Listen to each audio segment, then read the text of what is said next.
The signal arrived on a Tuesday. Commander Rajesh Patel sat in his cramped office at the Deep Space Communication Array in New Mexico, staring at the data streaming across his screens with disbelief. After 23 years of scanning the stars for signs of intelligent life, the array had picked up something that couldn't be explained away as a pulsar or other natural phenomenon. "Run it again," he ordered, his voice barely above a whisper. His assistant, Dr. Isabella Torres, nodded and initiated another analysis of the signal. The pattern repeated itself, prime numbers, in sequence, followed by what appeared to be mathematical constants. It was deliberate. It was artificial. It was alien. Within hours, observatories across the globe confirmed the signal's authenticity. The source was a star system approximately 40 light-years from Earth in the constellation Ophiuchus. The world would never be the same. 5 years later, humanity had made its decision. After countless debates, international summits, and careful preparation, Earth would respond. But not just with a signal. They would send ambassadors. The Starbridge project was born from this ambitious goal. Under the leadership of Admiral Yuki Tanaka, a coalition of Earth's leading nations pooled their resources to construct humanity's first faster-than-light vessel. The breakthrough came from Dr. James Okonjo's revolutionary work on quantum field manipulation, allowing for the creation of stable wormholes large enough for a ship to pass through. "The Concordia is ready," Admiral Tanaka announced to the assembled UN Security Council. The massive viewscreen behind her showed the sleek vessel in orbit, its silver hull gleaming in the sunlight. "We've selected our crew, tested every system, and prepared for every contingency we can imagine." The ship itself was a marvel of human engineering. At its heart lay the Okonjo drive, surrounded by layers of radiation shielding and backup systems. The diplomatic quarters were designed to accommodate a wide range of potential atmospheric conditions and gravitational preferences. The vessel carried no weapons, a deliberate choice to demonstrate peaceful intentions, but its defensive capabilities were substantial. Captain Maoni Rodriguez stood at attention as she was officially given command of the Concordia. At 45, she had spent her entire career preparing for this moment, though she hadn't known it at the time. Her background in both military operations and diplomatic relations made her the perfect choice to lead humanity's first interstellar mission. "Remember," Admiral Tanaka told her privately after the ceremony, "your primary objective is to establish peaceful contact. Everything else is secondary." The crew of the Concordia was carefully chosen to represent Earth's diversity while maintaining the highest standards of professional excellence. Dr. Viktor Petrov headed the scientific team, his expertise in xenobiology and atmospheric chemistry proving invaluable during mission planning. Lieutenant Commander Zura Hassan would handle ship operations, her engineering brilliance matched only by her cool head in crisis situations. The diplomatic team was led by Ambassador Marcus Mbeki, whose gentle demeanor belied a steel-trap mind and decades of experience in international relations. His team included linguistics expert Dr. Fatima Al-Rashid and cultural specialist Thomas Nguyen, both of whom had spent the last 5 years developing theoretical frameworks for communicating with alien intelligence. As the launch date approached, humanity held its collective breath. News networks provided round-the-clock coverage of the final preparations. Religious leaders offered prayers and blessings. Children sent drawings and letters to the crew. The whole world seemed to pause, understanding that they stood on the brink of a new era in human history. The night before launch, Captain Rodriguez stood in the observation deck, gazing at the Earth below. The blue marble that had been humanity's cradle for millions of years seemed simultaneously fragile and resilient from this height. "Nervous?" Ambassador Mbeki asked, joining her at the window. "Terrified," she admitted with a small smile. "But ready. We've prepared for this moment for 5 years. Humanity has prepared for this moment since we first looked up at the stars and wondered if we were alone." Mbeki corrected gently. "Everything we've achieved, every breakthrough and discovery, has led us here. The launch itself was surprisingly anticlimactic. There was no countdown, no roar of engines. The Okonjo drive activated silently, creating a microscopic tear in space-time that would allow them to bridge the vast distance between stars. As Earth disappeared from their view, replaced by the swirling quantum interface of the wormhole, Captain Rodriguez addressed her crew. "We carry with us the hopes and dreams of our entire species. Whatever we find on the other side of this journey, we will face it together with courage, wisdom, and compassion. We come in peace, seeking friendship among the stars." The journey would take 3 weeks, even with the Okonjo drive. The crew settled into their routines, conducting final checks on their equipment and reviewing their first contact protocols. Dr. Al-Rashid's team worked tirelessly to refine their translation algorithms based on the patterns they decoded from the alien signals. What they couldn't know, was that their mission of peace was about to collide with a complex web of interstellar politics and ancient conflicts. The signal they had received was only one piece of a much larger puzzle, and humanity's arrival would trigger events that would reshape the destiny of multiple civilizations. As the Concordia approached its destination, the crew's excitement was tempered by a growing sense of responsibility. They were no longer just representing themselves or their nations. They carried the future of human civilization in their hands. The alien star grew larger in their view. It's like carrying the promise of new discoveries and the weight of history. Humanity's first step into the galactic community was about to begin, and nothing would ever be the same. The first sign that something was wrong came 3 days before they reached their destination. Lieutenant Commander Hassan was reviewing the sensor logs when she noticed an anomaly. "Captain," she called out, her fingers flying over the holographic display, "I'm detecting debris fields in the outer reaches of the system." Captain Rodriguez joined her at the station, studying the readouts with a frown. The debris wasn't natural. The distribution patterns suggested the remains of artificial structures, possibly spacecraft. "How old?" she asked. "Based on radiation decay, less than 6 months," Hassan replied, her voice tight with concern. Ambassador Mbeki, who had been observing from his station, spoke up. "We should proceed with caution. This could indicate internal conflict within their civilization, or worse, an external threat." Captain Rodriguez nodded, calling a meeting of the senior staff. In the Concordia's conference room, Dr. Petrov presented his analysis of the debris. "The material composition is fascinating," he explained, projecting a 3-dimensional model. "We're seeing alloys that shouldn't be possible under normal physics. Whatever civilization we're dealing with, they're significantly more advanced than us in some areas." Dr. Al-Rashid had made progress as well. "The original signal we received, I believe it's not just a greeting. It's a warning. Some of the mathematical sequences we initially interpreted as universal constants might actually be coordinates and timestamps. The implications were troubling. Had they been drawn into someone else's war?" The crew spent the next 2 days in heightened alert, running combat drills despite their ship's peaceful mission. Captain Rodriguez ordered the activation of their experimental shield system, developed from studying the alien signal's quantum properties. As they approached the 4th planet of the system, the source of the original transmission, they finally got their first look at alien civilization. Massive orbital structures encircled the rust-colored world, their architecture both beautiful and utterly foreign. But there were signs of recent damage, patches of debris, and hastily repaired sections. "We're being scanned," Hassan reported. "Multiple frequencies, very sophisticated." "Open all frequencies," Rodriguez ordered. "Let's make our intentions clear." Ambassador Mbeki stepped forward, clearing his throat. The message they were about to broadcast had been crafted over years, reviewed by thousands of experts, and translated into the mathematical language they decoded from the alien signals. "This is the Earth vessel Concordia," he began, his deep voice steady. "We come in peace, seeking dialogue and understanding between our peoples." The response was immediate and unexpected.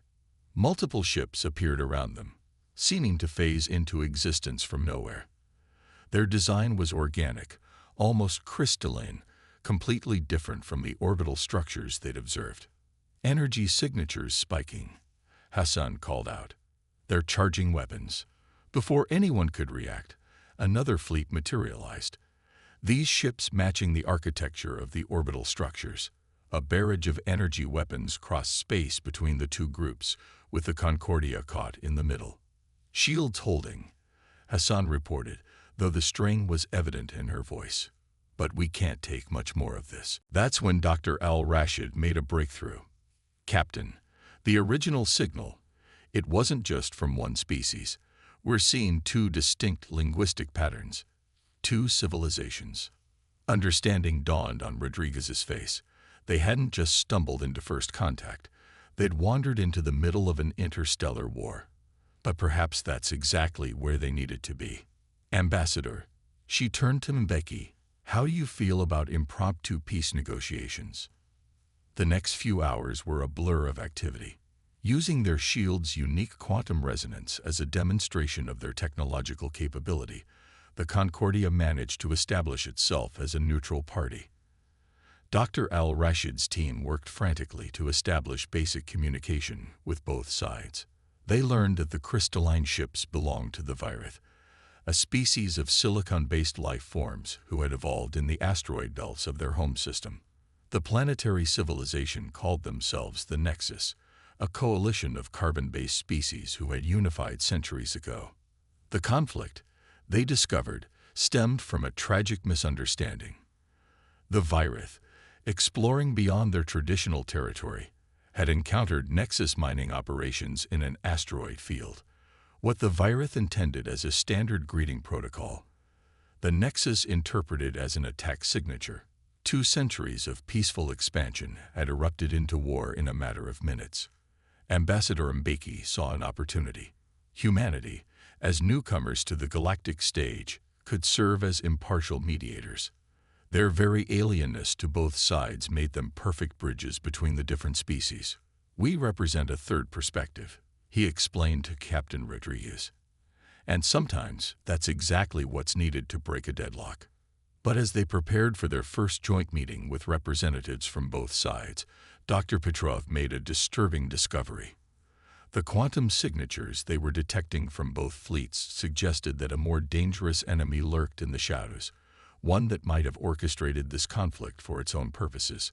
The crew of the Concordia had come seeking peaceful first contact. Instead, they found themselves entangled in a complex web of interstellar politics, ancient misunderstandings, and hidden threats. Their mission of peace had become something far more crucial, preventing a war that could destabilize this entire sector of space. As Captain Rodriguez stared out at the assembled alien fleets, she couldn't help but wonder if humanity was ready for the role they were about to play. But ready or not, they were here.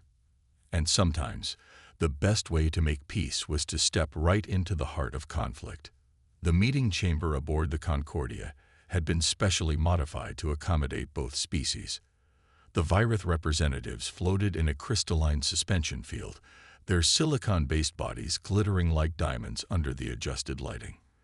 The Nexus delegation sat in conventional chairs, their humanoid forms wrapped in environmental suits that processed the ship's atmosphere to match their homeworld's composition. Dr. Petrov stood before the assembled delegates, his presentation displayed in holographic detail above the conference table. These quantum signatures we've detected in both your fleet's recent battles don't match any natural phenomenon. They're artificial, and they're identical. A ripple of movement passed through both delegations. Ambassador Mbeki leaned forward, his experienced eye catching the subtle signs of distress from both species. The senior Virith representative, who had introduced themselves as Crystal Song in Void, vibrated in a frequency that Dr. Al-Rashid's translation matrix interpreted as alarm. This pattern, we believed it originated from Nexus weapons development, and we detected the same signatures from Virith space, countered first speaker Ixel of the Nexus, their suits' external displays flashing with emotion. It was one of the primary factors that convinced us of hostile intent. Captain Rodriguez shared a knowing look with her senior staff. It appears, she said carefully, that both your peoples have been manipulated." Before anyone could respond, Lieutenant Commander Hassan's voice came urgently over the intercom. "Captain, we're detecting multiple quantum distortions forming around the ship." The chamber erupted in chaos. Through the viewing ports, they could see space itself seeming to tear open, revealing shapes that defied normal physics. Ships emerged, if they could be called ships. They looked more like holes in reality, their surfaces rippling with impossible geometries. "All hands to battle stations," Rodriguez ordered, even as she knew their peaceful vessel stood little chance against these new threats. "Ambassador, get our guests to secure locations." The alien delegates, however, refused to leave. "This is what destroy our deep space outposts," Crystal Song in Void harmonized. "We believed it was Nexus weapons. As did we when we lost our mining colonies," First Speaker Ixel added. The Concordia shuddered as energy beams from the mysterious vessels struck their shields. "Shields at 60%, Hassan reported. "Their weapons are like nothing we've seen. They're not just damaging the shields, they're unwriting the quantum fields holding them together." Dr. Petrov worked frantically at his station, correlating data from multiple sources. "Captain, these entities, they're not just attacking us. They're feeding off the energy of the conflict itself. The quantum signatures we detected, they're catalysts designed to escalate any military engagement." Understanding dawned on Ambassador Mbiki's face. "They're parasites," he breathed, "feeding off the energy of war itself." Through the chaos, Dr. Al-Rashid made a startling discovery. The mathematical patterns in their attacks. They match fragments in both Verith and Nexus ancient records. These beings, they've been manipulating spacefaring civilizations for millennia. Captain Rodriguez watched as both alien fleets moved to defensive positions, but this time they weren't facing each other. The Virith crystalline ships and the Nexus vessels formed a protective barrier around the Concordia, their previous enmity forgotten in the face of a common enemy. "We're receiving transmissions from both fleets," Hassan reported, her voice tight with controlled excitement. "They're offering tactical data on the enemy's previous attacks." Dr. Petrov's eyes widened as he processed the incoming information. "The Okonjo drive. Its quantum field manipulation might be the key. These beings exist partially outside normal spacetime. If we can adapt our drive's field to—" He never finished the sentence. A massive blast rocked the ship, sending everyone sprawling. Emergency force fields snapped into place as hull breaches were detected on multiple decks. "Shields critical," Hassan shouted over the blaring alarms. "We have minutes at best." But in that moment of crisis, something remarkable happened. The Verith and Nexus representatives, enemies just hours before, began working together. Crystal Song in Void's crystalline form interfaced directly with the ship's quantum sensors, while First Speaker Ixel's suit systems linked with their weapons control. "Your ship's drive," Crystal Song in Void resonated. "It generates quantum fields similar to our crystalline matrices, and our temporal stabilizers might help contain the effect." First Speaker Ixel added. Captain Rodriguez looked at her crew, human, Verith, and Nexus all working together to survive. She made her decision. "Do it. Lieutenant Commander Hassan, prepare to modify the Okonjo drive on their specifications. Dr. Petrov, coordinate the quantum field alignments. Ambassador Mbeki, ensure our guests' safety protocols are in sync with ship's systems." As they worked frantically to implement their desperate plan, more of the mysterious vessels emerged from their dimensional rifts. The enemy had realized something was happening, something that threatened their aeons-old strategy of manipulation and feeding. The Concordia, already damaged and straining, now had to attempt something never before conceived, using its drive to seal the very fabric of spacetime, while three different species worked together to survive. And in the darkness between stars, other eyes watched. Ancient intelligences that had not counted on their carefully separated pawns joining forces, aided by newcomers who had never learned they should be enemies. The Concordia's bridge was eerily quiet despite the chaos unfolding around them.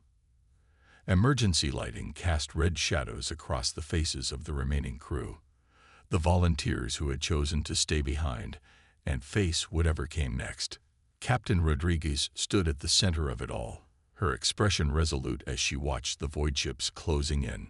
Final preparations complete, Lieutenant Commander Hassan announced from her station, her voice steady despite the strain.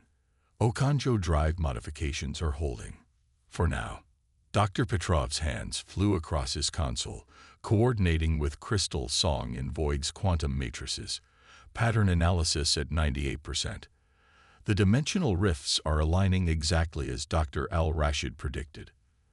The linguist herself sat surrounded by holographic displays, working with first speaker Ixel to decode the final elements of the enemy's grand design.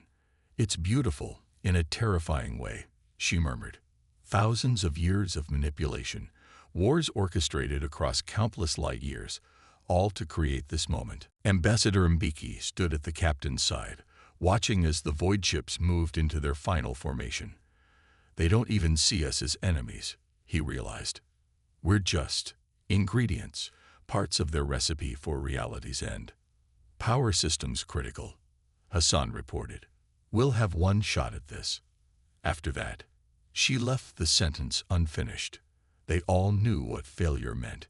Rodriguez touched the command console, opening a channel to the combined Verith and Nexus fleet that still maintained their protective formation around the Concordia. "All ships, begin final approach. Remember your positions. Everything depends on precise timing." The plan they'd devised was audacious to the point of insanity. They would use the Concordia's modified drive to create a quantum resonance that would disrupt the enemy's pattern, while the Allied fleet would use their combined technologies to contain the resulting dimensional cascade. "Enemy vessels are reacting," Hassan called out. "They're accelerating their timeline." Through the view screen, they watched as space itself began to tear. The void ships were no longer attacking. They were transforming, their impossible geometries expanding as they prepared to harvest an entire galaxy's worth of conflict. "Now," Rodriguez commanded. Hassan activated the modified drive. The ship groaned as reality buckled around them. Crystal Song in Void's form pulsed with brilliant light as they channeled their species' quantum understanding through the ship's systems. First speaker Ixel's temporal technologies created a bubble of stable space-time around them. "Pattern disruption at 20%, Petrov reported. 30, 40. Warning klaxons blared as systems throughout the ship began to fail. Hull breaches appeared and sealed themselves as local physics fluctuated wildly. The very fabric of space-time rippled like water in a storm. "We're losing containment," Hassan shouted over the noise. "The drive can't handle this level of power." That's when Ambassador Mbiki noticed something extraordinary. The quantum displays showed not just the pattern they were trying to disrupt, but a new pattern forming, one created by the combined efforts of humans, Verith, and Nexus working together. "Look," he pointed to the display. "We're not just unmaking their pattern, we're writing our own." Dr. Al-Rashid's eyes widened as she analyzed the data. He's right. The frequency of our cooperation, the harmony of three species working as one. It's creating a counter-resonance. Captain Rodriguez understood immediately. "All ships, adjust your quantum fields to match the new pattern. Don't fight the resonance. Amplify it." The Allied fleet responded instantly, their technologies synchronizing in ways their designers had never imagined possible. The Virith ship's crystalline matrices sang in harmony with Nexus temporal fields, while the Concordia's human-made drive conducted the symphony of their combined efforts. The void ships reacted violently, their careful pattern disrupted by this new force they had never encountered in all their millennia of manipulation. They had fed on conflict, grown strong on division, but faced with unity, they began to unravel. "Hull integrity at 15%. Hassan reported. "Drive containment failing." "Pattern disruption at 80%, Petrov added. "Just a little more." The ship shuddered as another system failed. Emergency force fields flickered and died. The bridge crew worked in their environment suits now, the vacuum of space held at bay by failing emergency systems. Captain Rodriguez stood firm, watching as their combined pattern grew stronger. The void ships writhed in dimensional agony, their carefully constructed harvest falling apart around them.